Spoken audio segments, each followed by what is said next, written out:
यहाँ पे सीमा सड़क संगठन के प्रांगण में माता रानी का आशीर्वाद लेते हुए कि माता रानी हम सभी को आशीर्वाद दें कि हम जो कार्य कर रहे हैं उससे हमें सफलता मिले। और मैं आप सब धन्यवाद और आभार व्यक्त करती हूँ कि आप लोग इतनी दूर से यहाँ आए और यहाँ से यहाँ जो हम एक उत्साह और एक जोश के साथ इस कार्य को लेके चले हैं। माता रानी हम सभी को आशीर्वाद देते हुए हमारे कार्यों को सफल बनाए। और मैं यहाँ पे आए अपनी और मिसेस लाल, मिसेस हसीना, मिसेस अनिल कुमार और यहाँ पे हमारी जितनी भी सीनियर लेडीज हैं और हमारी अदर्स लेडीज सभी का मैं यहाँ पे आप सभी का हार्दिक स्वागत और अभिनंदन करती हूँ। मैं चाहती हूँ इस कार्यक्रम का शुभ आरंभ करने से पहले मिसेस यादव और मिसेस लाल को यहाँ बुलाऊं और उनके शुभ हाथों से दीप प्रज्वलित करने का आमंत्रित करती हूँ। प्लीज मैम आइए। प्रकाश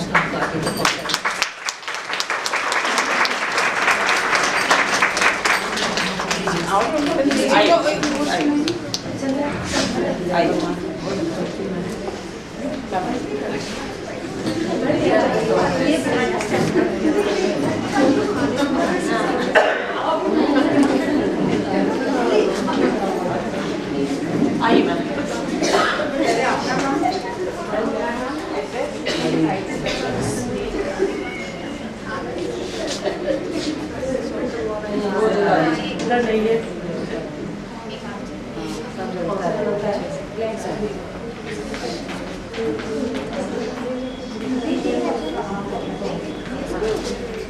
किसी के पीछे फ्रंट में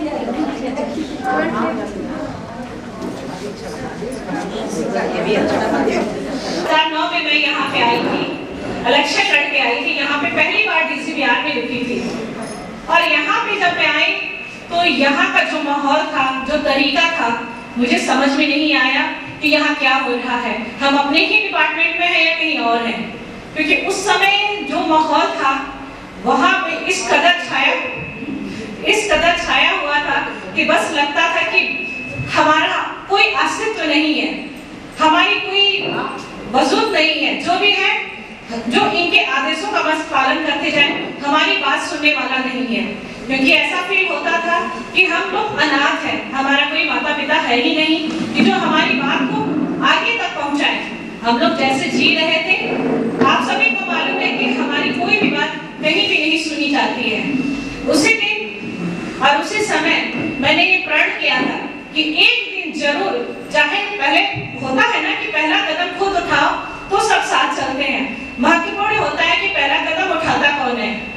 तो पहला कदम उठाए थे, मैं सब रटन मरडा भी गई थी और सभी से मिलकर इस बात को कही थी कि हम जिस फील्ड से आए हैं वहाँ पे जो हमारे कार्यकर्ता होते हैं उन्हें तो कुछ भी नहीं मिलना होता है, फिर भी वो जी जान लगा देते हैं।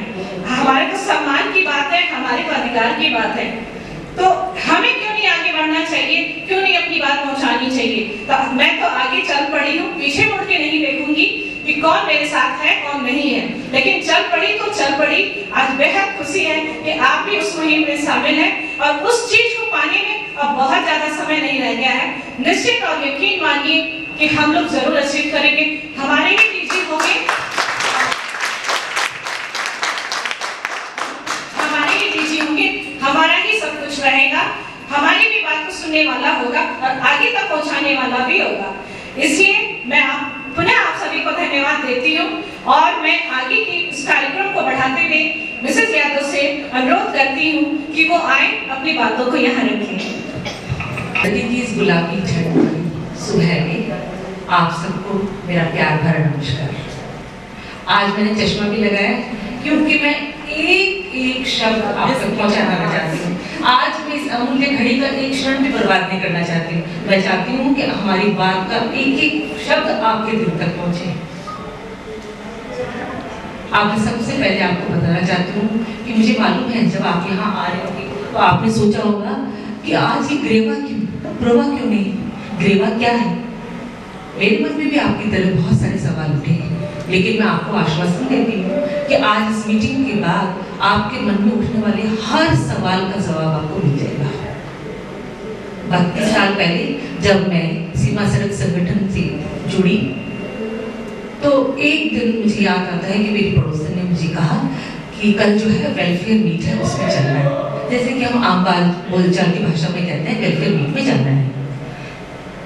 संकोच और हिचकिचाहट की वजह से मैंने उससे नहीं पूछा कि ये वेलफेयर मीट क्या होती है, और मैंने खुद ही अनुमान लगाया कि जरूर वेलफेयर का मतलब कल्याणकारी है, तो जरूर हमारी कल्याणकारी योजनाओं के बारे में या हमारी कल्याणकारी बातों के बारे में चर्चा विचार विमर्श और गोष्ठी होगी।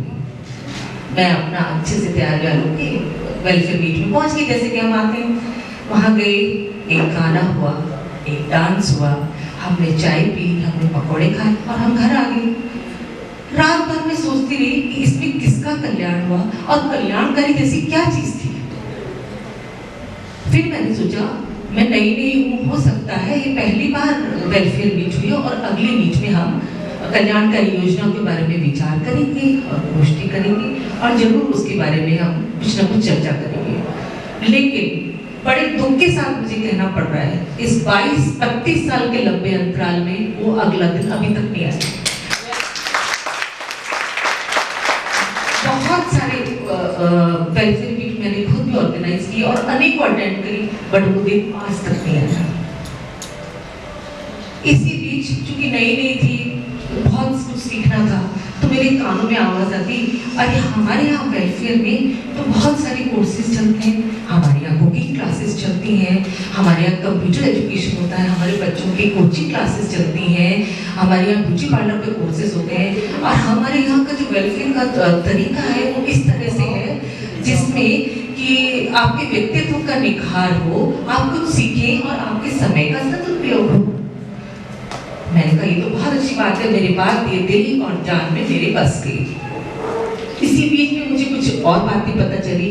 मैंने अपनी सहेली से ये कहा कि अब छोटा बच्चा भी है, मेरे हस्बैंड की पोस्टिंग आने वाली है, पता नहीं मैं अपने हस्बैंड के साथ जा पाऊँ या फिर मैके में अपने आप को एडजस्ट करूँ या ससुराल की मेहरबानी पे रहूँ। बड़ा मन शंकित है। आप हम सब इन स्थितियों से निकले हैं। तो मेरी सहेली ने कहा, अरे हमारे यहाँ तो बहुत सारे फैमिली स्टेशंस हैं और हमारे हस्बैंड आराम से सर्विस करेंगे, मैं और मेरे बच्चे वहाँ जाएंगे, हमारे बच्चों की पढ़ाई में किसी तरह की कोई रुकावट नहीं आएगी और हमारी जिंदगी पहले जैसे आराम से चलती जाएगी। इसके बाद उन्होंने बताया कि हमारे यहाँ हमारे अपने डेंटल कॉलेज हैं, MBA कॉलेज हैं, मेडिकल कॉलेज हैं, अपने सभी सुविधाओं से लैस बड़े बड़े अस्पताल हैं। मेरे मन में एक टीस उठी, एक कसक उठी कि हमारे पति और मेरी जितनी भी सहेलियां थी उस समय, उन सब के पति इंडिया के प्राइम इंस्टीट्यूट से पढ़कर आए हैं, इंडिया के चुनिंदा इंजीनियरों में से हैं। फिर ये सुविधाओं से हम क्यों वंचित? हमारे पास ये सुविधाएं क्यों नहीं है? और बार बार ये सवाल मन में उठता रहा और मुझे इतना दुख होता था कि इसके बाद जितने वेलफेयर अटेंड करती थी उसमें बार बार लगता था कि इस बारे में कभी कोई चर्चा नहीं होती थी, कभी कोई योजना नहीं बनती थी। ठीक है, पहले नहीं था लेकिन कभी तो कोई शुरुआत हो, उसके बाद तक कोई शुरुआत नहीं। मैंने सोचा हो सकता है हमारे पास पर्याप्त फंड ना हो, कोई भी चीज बिना पैसे की नहीं हो सकती। मैंने सोचा जरूर हमारे पास फंड की कमी होगी। पता लगाया तो पता चला अरे फंड तो हर साल आपके बढ़ रहे हैं, क्योंकि फंड को कोई यूज ही नहीं करते। फंड का यूज करने का मतलब आपको कल्याणकारी दिमाग रखना पड़ेगा, कल्याणकारी योजनाएं बनानी पड़ेगी, उनका संचालन करना पड़ेगा और कल्याणकारी भावना रखनी पड़ेगी। आप बताइए, अब मुझे जो है बात की तह तक मैं पहुंच गई और मुझे समझ में आया कि सारा चक्कर क्या है। और मुझे समझ में आ गया कि हमने अपने भविष्य की कमान, अपनी समस्याओं को सुलझाने की अपेक्षा उन लोगों से की जो हमसे मात्र और केवल मात्र 2 साल के लिए जुड़ते हैं। जो लोग हमसे 2 साल के लिए जुड़ेंगे वो हमारी कल्याण के लिए कैसे सोचेंगे? उनके पास तो ये सुविधाएं पहले से हैं, उनके पास तो कॉलेजेस हैं, उनके पास सेपरेटेड अकोमोडेशन है, उनके पास मेडिकल फैसिलिटीज हैं, उनके पास स्कूल्स हैं। वो हमारे लिए क्यों सोचेंगे? हमारी देखभाल हमें खुद करनी पड़ेगी। आइए हमें सोचना पड़ेगा कि हमें हमारी देखभाल खुद करनी पड़ेगी। हमारी समस्याओं हम में से कोई एक व्यक्ति ऊपर तक पहुंचा सकता है। जो 1.5 साल 2 साल के लिए आए हैं वो तो हमारी मूलभूत सुविधाओं को सारा अपनाकर और बेस्ट टाइम निकालकर 1.5 साल बाद ये सोचने लगते हैं कि अब दोबारा टेन्योर हम कैसे ऑर्गेनाइजेशन करें। और उस पर से ऊपर से तुराइए कि आपके यहाँ तो ये होता है और हमें स्तर दर स्तर हीन भावना बढ़ते गए, आत्मविश्वास को हमारे कमजोर करते गए। हमने इतना बड़ा दिल किया, उनको अपनाया और हमारे साथ ये हुआ। लेकिन मेरी पीढ़ी ने इसको स्वीकार किया और हम चलते गए, लेकिन आने वाली युवा पीढ़ी ने इसको स्वीकार नहीं किया। और मुझे अपार हर्ष होता है कि कुछ जागरूक युवा पीढ़ी ने यही वो समय था, एक कदम आगे बढ़ाया और ग्रेवा की स्थापना की। यही ग्रेवा अक्टूबर 2009 में बना और आज मुझे अपार हर्ष होता है कि इसके 650 मेंबर्स हैं। और यही फर्क ग्रेवा और ब्रोवा में है, क्योंकि ग्रेवा के अंदर ग्रेवा जो है हमें आपस में जोड़ती है, हमें पारिवारिक भावना बढ़ाती है और हमें ये बताती है कि हम एक बड़े से परिवार की महत्वपूर्ण इकाई है। हमारी समस्या एक बड़े परिवार की समस्या है। दूसरा और सबसे महत्वपूर्ण काम जो ग्रेवा का है वो ये है कि हमारी उपलब्धियों को, हमारी कामयाबियों को, हमारी समस्याओं को, हमारी परेशानियों को ऊपर सरकार तक पहुंचाना। और आप मानेंगे ऐसा हुआ, इतने कम टाइम में भी ऐसा हुआ। मैं आपको 2 विशेष उदाहरण देती हूँ। जब हमने यहाँ पे अपने प्रदर्शन किया और उसके बावजूद हमने जो है माननीय रक्षा मंत्री A.K. एंटनी जी साहब को ज्ञापन दिया कि हमारी कुछ परेशानियां हैं, हम आपसे मिलना चाहते हैं। आप मानेंगे न मानेंगे, विदिन अ वीक माननीय रक्षा मंत्री ने अपने बिजी शेड्यूल के अंदर भी हमको बुलाया। हम उनके ऑफिस अपने प्रतिनिधि मंडल के साथ गए, विस्तार से हमने उनको अपनी समस्याओं के बारे में बताया। उन्होंने ध्यान से हमारी बातें सुनी, सभी बातों को गंभीरता से लिया, हमें आश्वासन दिया कि वे जरूर के उन्मूलन के लिए ठोस कदम उठाएंगे और हमारी सभी समस्याओं को उन्होंने गंभीरतापूर्वक लिया। इसके साथ ही उन्होंने हमें निर्देश दिया कि आप ऐसा कीजिए, माननीय राज्य रक्षा मंत्री से भी मिल लीजिए। हमने माननीय राज्य रक्षा मंत्री को बताया कि रक्षा मंत्री जी श्री A.K. एंटनी जी के निर्देश पर हम आपसे मिलना चाहते हैं। इस बार हमारे प्रतिनिधि मंडल पूरी तैयारी के साथ में उनके पास मिलने गए और आप विश्वास कीजिए 1 हफ्ते के अंदर उन्होंने हमें भी अपने ऑफिस में बुलाया।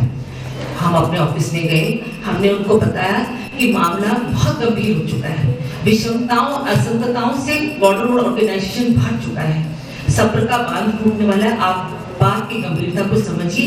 बात इतनी गंभीर है कि 1000 cases, not 1 2 not 100 not 500, 1000 cases जो है दिल्ली हाई कोर्ट और गुवाहाटी हाई कोर्ट में चल रहे हैं। उन्होंने बात को वाकई हमारी बहुत गंभीरता से लिया। हमने कहा कि हम बहुत अपेक्षाओं के साथ में आपसे मदद मांग रहे हैं। आपको पता है उन्होंने क्या जवाब दिया? उन्होंने कहा आप मदद मांगने के लिए नहीं आए हो, आप अपना हक मांगने के लिए आए हो। ये आपका हक है। आप विश्वास कीजिए, बॉर्डर रोड के 50 साल के इतिहास में, 52 साल, पर चलो रफली 50 इयर्स के इतिहास में ऐसा पहली बार हुआ कि माननीय रक्षा मंत्री और माननीय राज्य रक्षा मंत्री ने किसी बॉर्डर रोड की फैमिली से 1-to-1 बात की है। और यहाँ तो एक व्यक्ति से नहीं, पूरे प्रतिनिधि मंडल से उन्होंने बात की और समस्या को जाना। ये कोई छोटी मोटी सफलता नहीं है, ये कोई छोटी मोटी कामयाबी नहीं है, ये ग्रेवा की बहुत बड़ी कामयाबी। और इस कामयाबी के लिए आप सब बधाई के पात्र हैं। लेकिन रास्ता बहुत मंजिल दूर है और सफर भी थोड़ा मुश्किल है। लेकिन हमें तो सफर की, हम तो सड़क के लोग हैं, कठिन सफर की हमें आदत है, जरूर मंजिल तक पहुंचे। लेकिन मुख्य रूप से मुझे यहाँ पर आपको बॉर्डर रोड के इतिहास के बारे में बताने के लिए कहा गया, तो मैं आपको आज से 5 दशक पहले 1960 में ले चलती हूँ। 1960 के अंदर चाइना वॉर हुई। चाइना वॉर में जान माल की हानि के साथ में उस समय के तत्कालीन प्रधानमंत्री पंडित जवाहरलाल नेहरू ने जो एक संगठन बनाने की विचार किया, जो कि सीमा पर जितनी भी सड़कें हैं उनकी बदहाली को दुरुस्त करे और नवीन सड़कों का निर्माण करे। और उस समय 1960 में टेम्परेरी बॉर्डर रोड ऑर्गेनाइजेशन की स्थापना हुई।